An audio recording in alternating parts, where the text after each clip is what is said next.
श्रीमद्भागवत गीता अध्याय 12 भक्ति योग। अर्जुन ने पूछा, जो आपकी सेवा में सदैव तत्पर रहते हैं या जो अव्यक्त निर्विशेष ब्रह्म की पूजा करते हैं, इन दोनों में से किसे अधिक पूर्ण सिद्ध माना जाए। श्री भगवान ने कहा, जो लोग अपने मन को मेरे साकार रूप में एकाग्र करते हैं और अत्यंत श्रद्धापूर्वक मेरी पूजा करने में सदैव लगे रहते हैं, वे मेरे द्वारा परम सिद्ध माने जाते हैं। लेकिन जो लोग अपनी इंद्रियों को बस में करके तथा सबों के प्रति संभाव रखकर परम सत्य की निराकार कल्पना के अंतर्गत उस अव्यक्त की पूरी तरह से पूजा करते हैं, जो इंद्रियों की अनुभूति के परे हैं, सर्वव्यापी हैं, अकल्पनीय हैं, अपरिवर्तनीय हैं, अचल तथा ध्रुव हैं, वे समस्त लोगों के कल्याण में संलग्न रहकर अनंत मुझे प्राप्त करते हैं। जिन लोगों के मन परमेश्वर के अव्यक्त निराकार स्वरूप के प्रति आसक्त है, उनके लिए प्रगति कर पाना अत्यंत कष्टप्रद है। देहधारियों के लिए उस क्षेत्र में प्रगति कर पाना सदैव दुष्कर होता है। जो अपने सारे कार्यों को मुझ में अर्पित करके तथा अविचलित भाव से मेरी भक्ति करते हुए मेरी पूजा करते हैं और अपने चित्तों को मुझ पर स्थिर करके निरंतर मेरा ध्यान करते हैं, उनके लिए हे पार्थ, मैं जन्म मृत्यु के सागर से शीघ्र उद्धार करने वाला हूँ। मुझे भगवान में अपने चित्त को स्थिर करो और अपनी सारी बुद्धि मुझ में लगाओ। इस प्रकार तुम निसंदेह मुझ में सदैव वास करोगे। हे अर्जुन, हे धनंजय, यदि तुम अपने चित्त को अविचल भाव से मुझ पर स्थिर नहीं कर सकते तो तुम भक्ति योग के विधि विधानों का पालन करो। इस प्रकार तुम मुझे प्राप्त करने की चाह उत्पन्न करो। यदि तुम भक्ति योग के विधि विधानों का भी अभ्यास नहीं कर सकते तो मेरे लिए कर्म करने का प्रयत्न करो, क्योंकि मेरे लिए कर्म करने से तुम पूर्ण अवस्था सिद्धि को प्राप्त होंगे।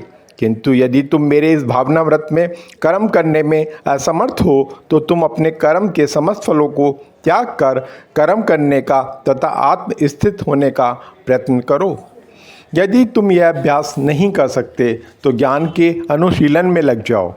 लेकिन ज्ञान से श्रेष्ठ ध्यान है और ध्यान से भी श्रेष्ठ है कर्म, फलों का परित्याग, क्योंकि ऐसे त्याग से मनुष्य को मन शांति प्राप्त हो सकती है, जो किसी से देश नहीं करता लेकिन सभी जीवों का दयालु मित्र है, जो अपने को स्वामी नहीं मानता और मिथ्या अहंकार से मुक्त है, जो सुख दुख में संभाव रहता है, सहिष्णु है, सदैव आत्मतुष्ट रहता है, आत्मसंयमी है तथा जो निश्चय के साथ मुझ में मन तथा बुद्धि को स्थिर करके भक्ति में लगा रहता है, ऐसा भक्त मुझे अत्यंत प्रिय है, जिससे किसी को कष्ट नहीं पहुंचता तथा जो अन्य किसी के द्वारा विचलित नहीं किया जाता, जो सुख दुख में भय तथा चिंता में संभाव रहता है, वह मुझे अत्यंत प्रिय है। मेरा ऐसा भक्त जो सामान्य कार्यकलापों पर आश्रित नहीं है, जो शुद्ध है, दक्ष है, चिंता रहित है, समस्त कष्टों से रहित है और किसी फल के लिए प्रयत्नशील नहीं रहता, मुझे अतिशय प्रिय है। जो न कभी हर्षित होता है और न शोक करता है, जो न पछताता है न इच्छा करता है तथा जो शुभ तथा अशुभ दोनों प्रकार की वस्तुओं का परित्याग कर देता है, ऐसा भक्त मुझे अत्यंत प्रिय है। जो मित्रों तथा शत्रुओं के लिए समान है, जो मान तथा अपमान, शीत तथा गर्मी, सुख तथा दुख, यश तथा अपयश में संभाव रखता है, जो दूषित संगति से सदैव मुक्त रहता है, जो सदैव मौन और किसी भी वस्तु से संतुष्ट रहता है, जो किसी प्रकार के घर बार की परवाह नहीं करता, जो ज्ञान में दृढ़ है और जो भक्ति में संलग्न है, ऐसा पुरुष मुझे अत्यंत प्रिय है। जो इस भक्ति के अमर पथ का अनुसरण करते हैं और जो मुझे ही अपना चरम लक्ष्य बनाकर श्रद्धा रहित पूर्ण रूपेण संलग्न रहते हैं, वे भक्त मुझे अत्यधिक प्रिय हैं। श्रीमद्भागवत गीता का 12वां अध्याय भक्ति योग का समापन हुआ। आज भक्तगणों, आपसे सविनम्र अनुरोध है कि इस गीता अध्ययन के बाद आप इस गीता को सुनने के बाद आप मेरे इस चैनल को सब्सक्राइब करें, लाइक करें और अपने मित्रों को और संबंधियों को शेयर करें ताकि वो भी इस भक्ति से ओतप्रोत हो जाएं।